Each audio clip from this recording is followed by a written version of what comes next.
Welcome back to the Leading Yourself podcast. We are starting a series of personal productivity and time management. This is a topic that I get a lot of questions all the time. So I thought we will break it down in a few episodes and go into more details of how to maximize our productivity and improve our time management. Last week, we talked about how to sprinkle in our lives, and I think that creates a blank canvas for us now to work and go deeper into productivity and time management. This series is going to be divided in different topics, and today's topic is how to maximize your effectiveness. Don't miss it. Let's dig into today's episode.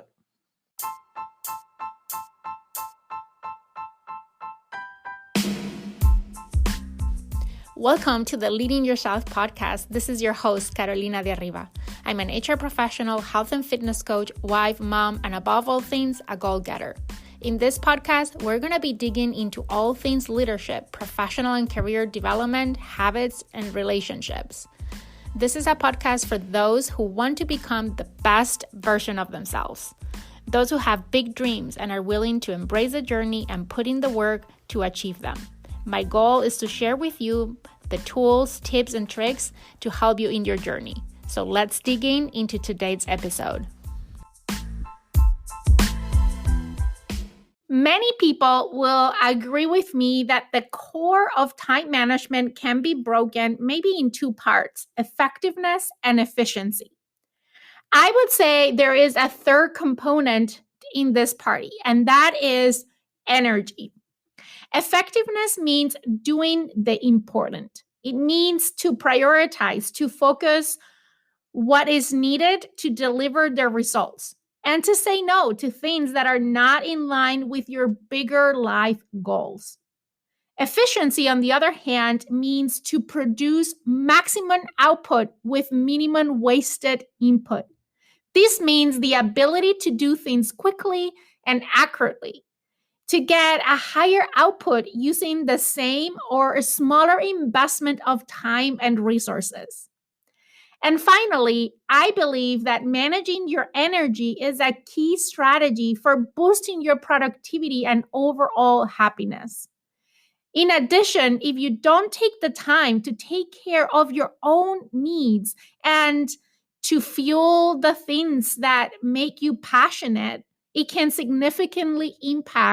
negatively impact your habits and your success.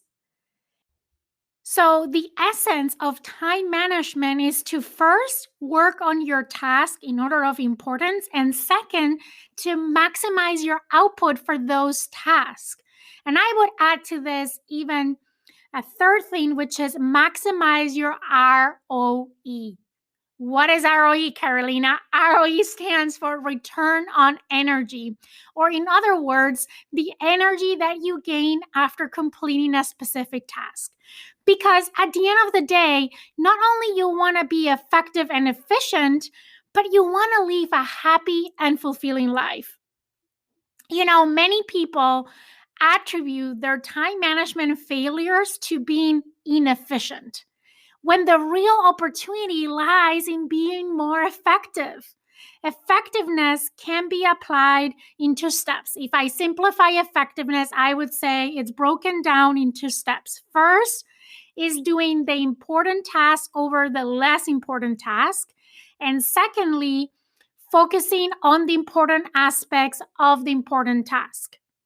The essence of effectiveness is prioritization. It boils down to that. I said that on today's podcast, I wanted to focus on this first component of effectiveness.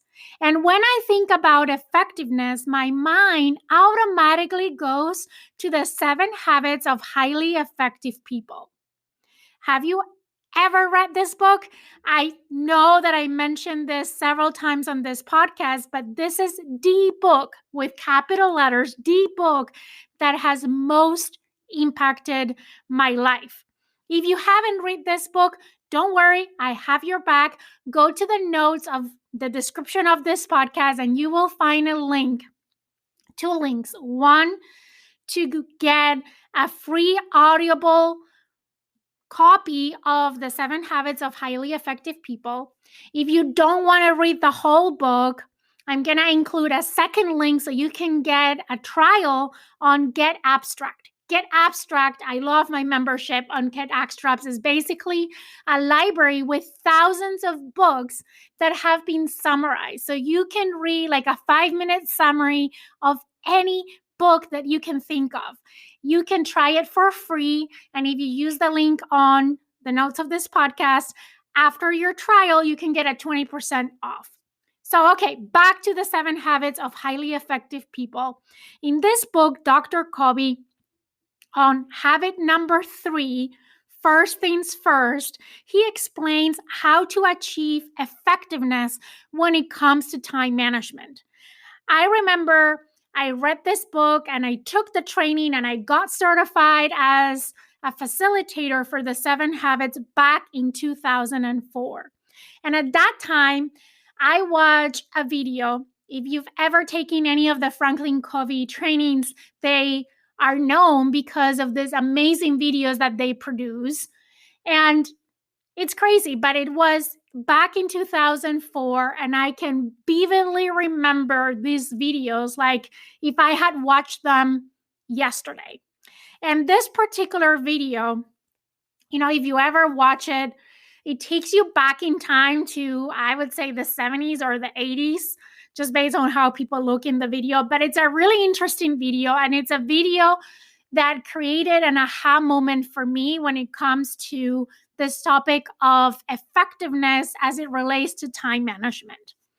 And in this video, Dr. Covey was in a big audience and he asked for a volunteer. And this lady comes up and she's working for a firm.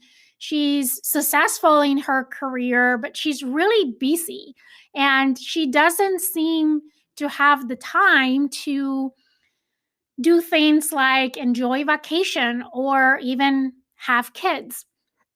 Anyways, in this video, Dr. Covey gives this lady a bucket filled with little pebbles. And then he gives her another bucket with this big rocks. Big is relative. I mean, they're big compared to the little pebbles.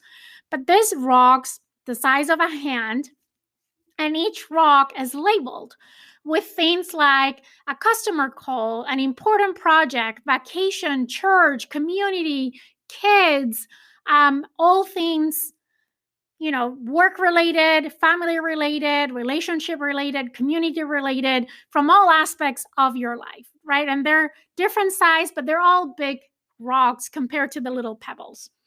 And he gives this lady the task to fit all these big rocks into the bucket that is already filled with these little pebbles. And she tries different ways. She tries different order in which to put the rocks into the bucket. She starts moving things around, like if by moving things around, she's going to make more room for these rocks to fit. And after several minutes, she just can't fit these rocks into this bucket. And then Dr. Covey gives her an empty bucket and he tells her to look at the situation from a completely different perspective. And we've talked about perspective before, but perspective is key. It's the way we see things, right?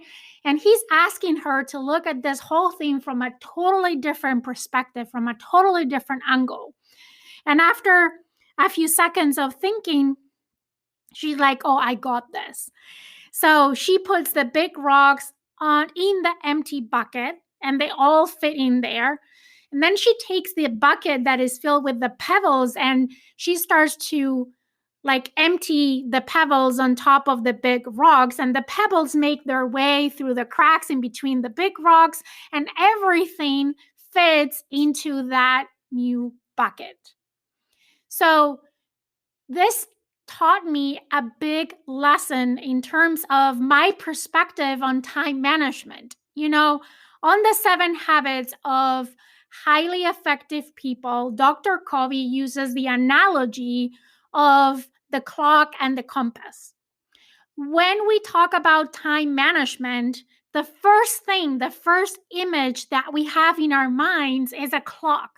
Okay, maybe your calendar, but when we talk about time, the first thing that we think is a watch, a clock. We associate time with the watch. And how many times have you told yourself, only if I had a couple more hours? I wish the day had 36 hours. Or there's not enough time to do all the things that I need to do. I've been there because we look at time as a limited resource, and it is a limited resource. But here's the thing, we all have the same 24 hours.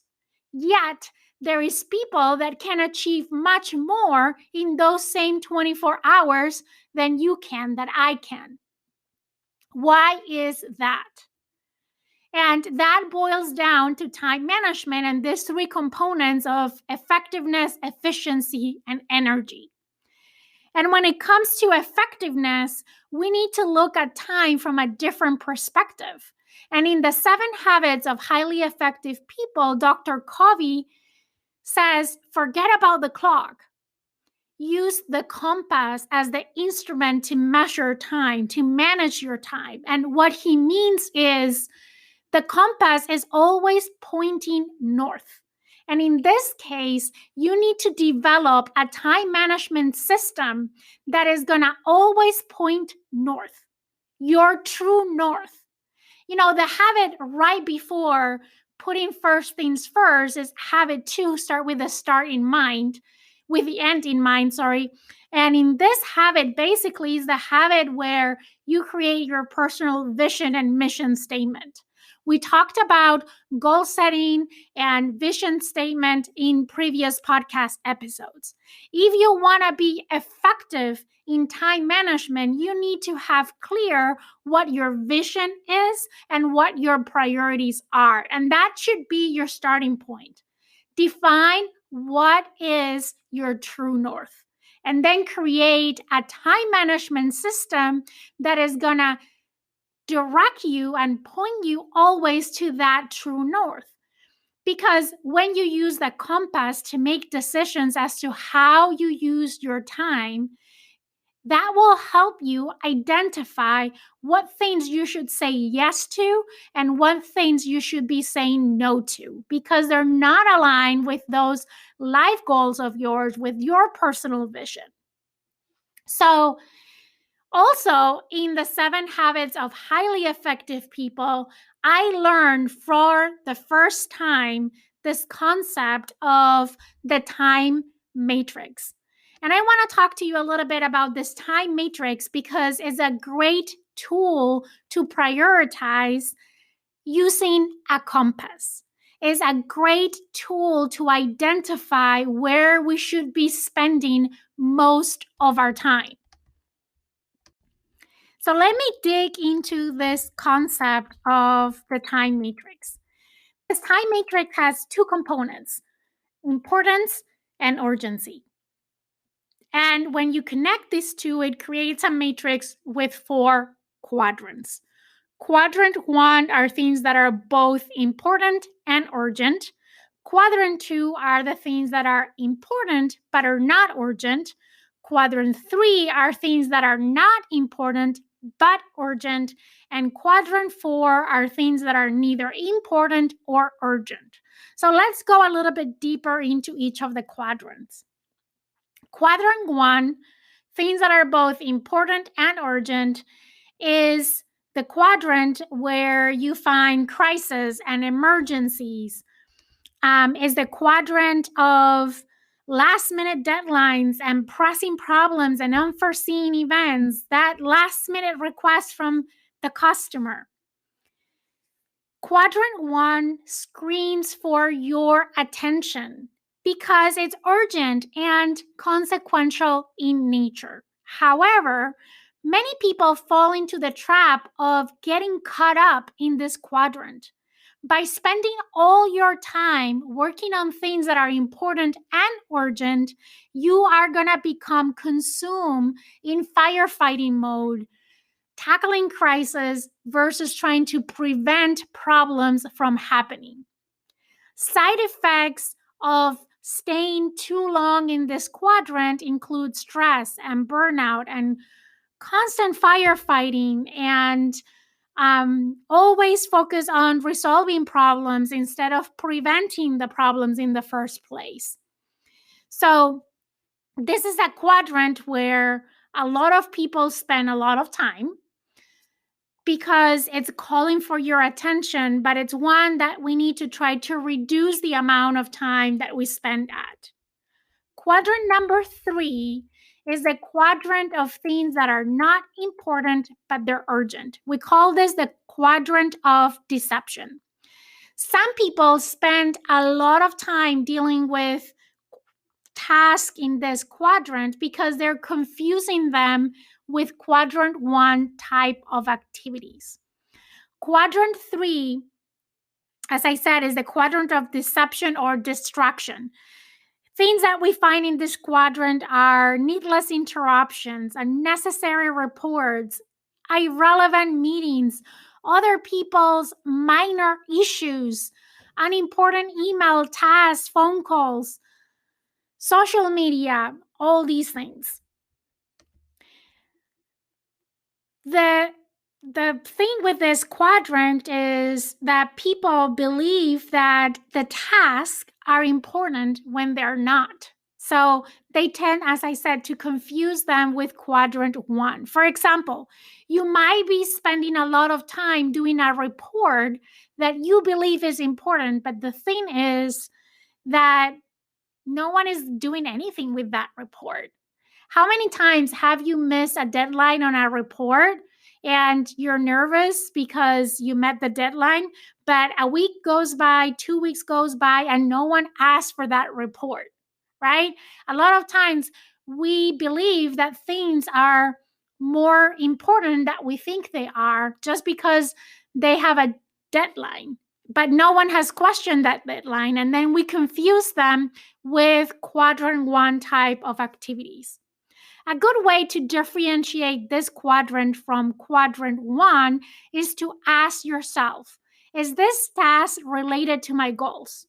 Does doing this make any difference to me or my company or my business?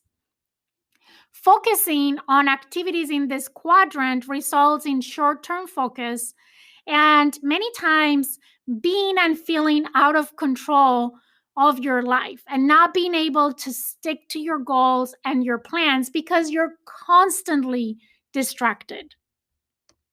Quadrant 4 is the quadrant of things that are neither important or urgent. This is the quadrant of waste. We find things like trivial work, avoidance activities, excessive relaxation, TV, gaming, internet, time wasters, gossips, all these things fall in quadrant 4. You know, a lot of times people live unconsciously having a tendency to hover around quadrant 3 and 4. They're resolving quadrant 3 task and then they enter this autopilot mode and spend all their time in quadrant 4. Quadrant 4 is a quadrant that we tend to go when we are experiencing burnout because we're looking for a way to recharge our energy. And we think that things like excessive television or gaming or things like that is going to provide us the relaxation and the recharging that we're looking for. But the truth is that quadrant 4 is not adding any value to our lives. That's why we call it the quadrant of waste. Finally, we have quadrant 2. Quadrant 2 is the quadrant of effectiveness. Here is where we find things like proactive work, important goals, creative thinking, planning, prevention, relationship building, learning and renewal, personal growth, recreation. And you might say, oh, wasn't recreation quadrant 4?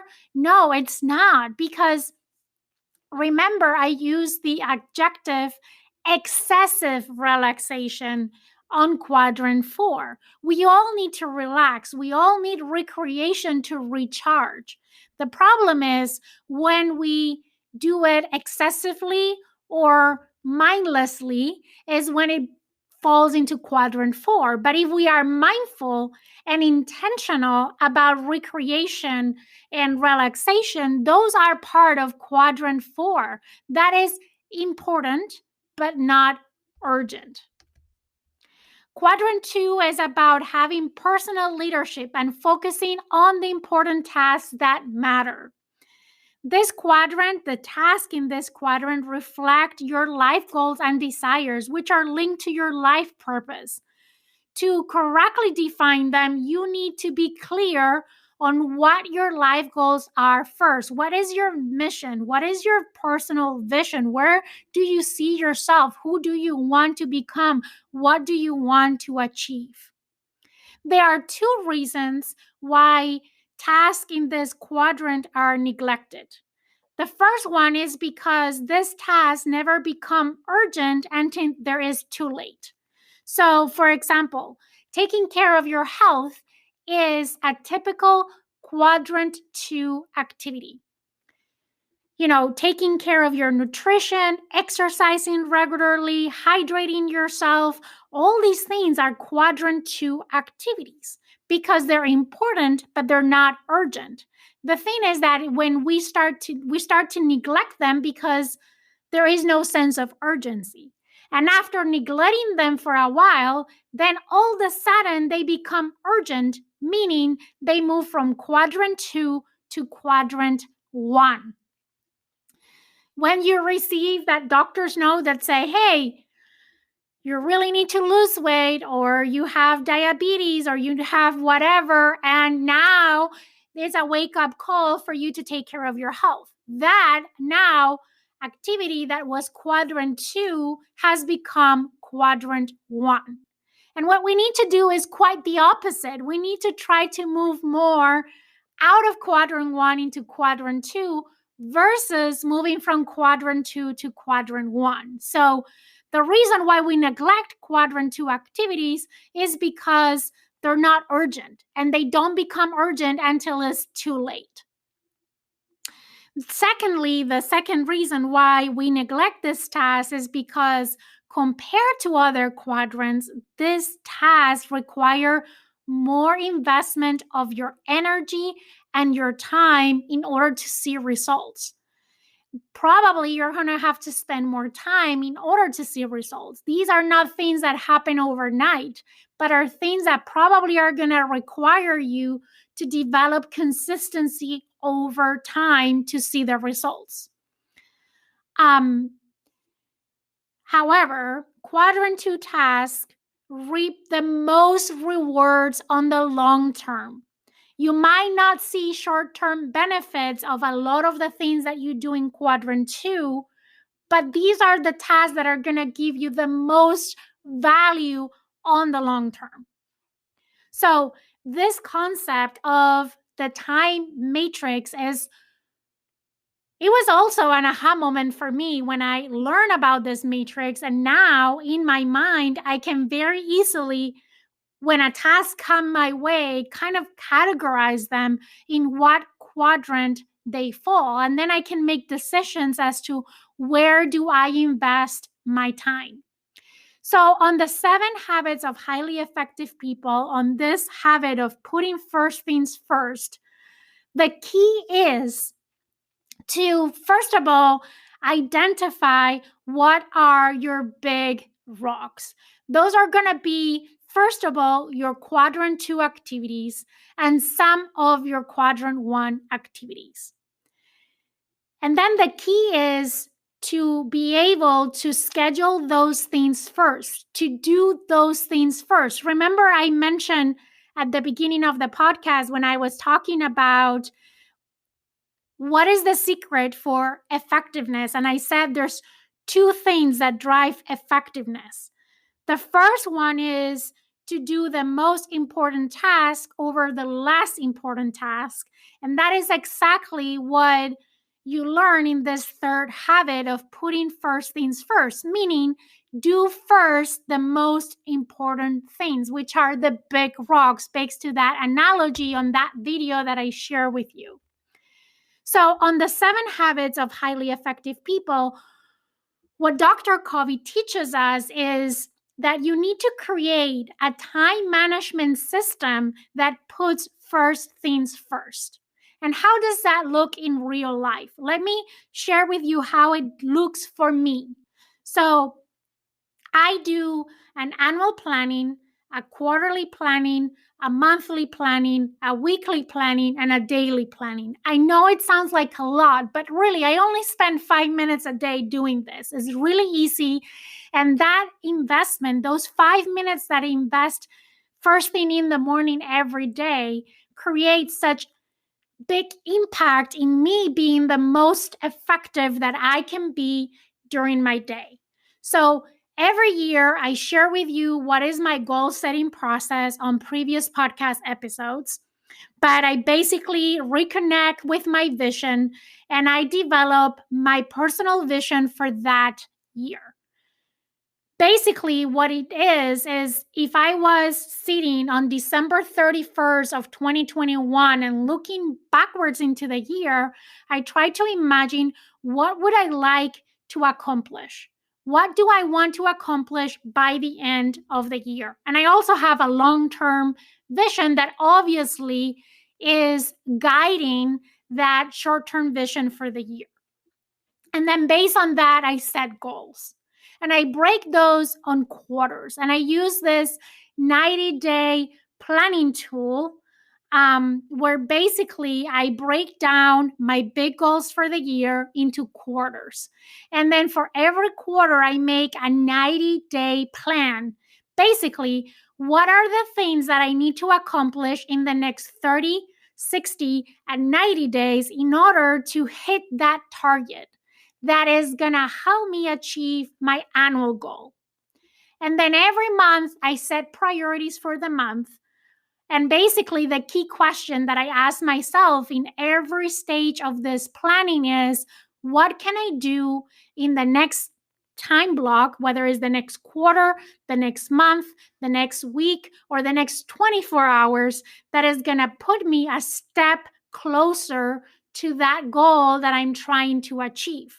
See what I'm doing right here?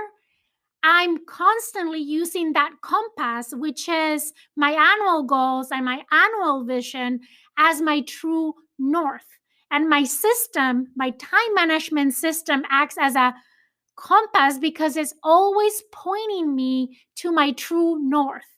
And it's serving as that filter to tell me what should I be focusing on next that will take me north. And then I do the same thing every month. And every week I reconnect with my vision. I reconnect with my goals. And then I schedule my big rock. So I look every Sunday or every Monday, first thing in the morning, I look at my entire week ahead. And I identify what are my big rocks for the week. And I put those on my calendar. So similar to that bucket exercise, you need to put your big rocks first before you dump all that gravel into your calendar. And that gravel are all those things that are not important, those trivial things, those interruptions, those quadrant 3 activities for the most part. So I put my big rocks in my calendar, and then any space that is left in my calendar then can be filled by other type of activities. Now, I always block time to work on my key projects. Even though those projects might not be due but until a month or 2 or 3 months ahead, I know because I plan backwards from where I want to be backwards that I need to schedule and block time in my calendar every week to work on those important things. That way, my calendar is not going to fill by meetings that are not adding value or that I'm not adding value to that meeting. Because Okay, let's talk for a minute about meetings. We live in a meeting culture. I don't know about you, but I could be in meetings from the time I wake up to the time I go to bed. And a lot of times, or how many times, let me ask you this, have you gone to a meeting and halfway through a meeting, you're sitting there thinking, what am I doing here? This meeting is not adding any value to me, and I'm not adding any value to this meeting. That is a meeting that you shouldn't be participating at. But what happens? You find that out halfway through the meeting, and now you feel bad to step out of the meeting, right? So here's the thing, you need to decide what meetings are part of those big rocks and which are part of the gravel, and try to differentiate that before you even join the meeting. And the best way that you can do that is to ask for an agenda in advance. Ask for what is the objective of the meeting. And then ask yourself, am I the right person to add value to this meeting? Or is someone else? And sometimes you can make a bigger impact to the conversation by ensuring that the right people is sitting at that meeting versus you sitting there and left the meeting feeling that it was a waste of your time. So once again, every week I schedule my big rocks, and then every day I share this practice with you before. The first thing that I do in the morning is to write down my 3 priorities of the day. What are the 3 things that are going to become my non-negotiables? The 3 things that I'm not going to leave the office or move away from my computer now that I'm working from home until I've done them. 3 things, just 3 things, not 1, not 5, 3 things. And here's the thing, I do that first thing in the morning before I even check my email. I write them down on a Post-it note, and I have that Post-it note in front of me all day as a reminder of what my priorities of the day are. The other thing that I do is that the first hour of my day, I have my calendar blocked so I can work on those 3 priorities, because there's something about starting your day by crossing off one of your top 3 priorities that will give you the momentum and the energy to be the most productive during your day. So that's how I implement this habit 3 of the 7 habits of the highly effective people in my life. And this has allowed me to be the most effective that I can be. Now, on the next podcast episode, we're going to dig into the topic of efficiency. And I'm going to be sharing with you very tactical tools and ways that you can be more efficient. But remember, many times we believe we have an efficiency problem, but at the root of that problem, what we really have, or where the opportunity lies, is in working on our effectiveness. So I hope that today's podcast episode is helpful. I hope that you learned something that you can implement right after listening to this podcast episode that is going to help you feel more in control of your time and more aligned with your priorities. If you like today's podcast episode, I'm going to ask you that you head to Apple Podcasts and leave me a review. While you're there, make sure that you subscribe so you receive notifications of any upcoming podcast episodes. And if you can think of someone that can benefit from today's content, please send them a link to the podcast episode. And with that, I hope that you have an amazing day, a productive week, and I'll see you here again for part 2 of this personal productivity and time management series here in the Leading Yourself podcast.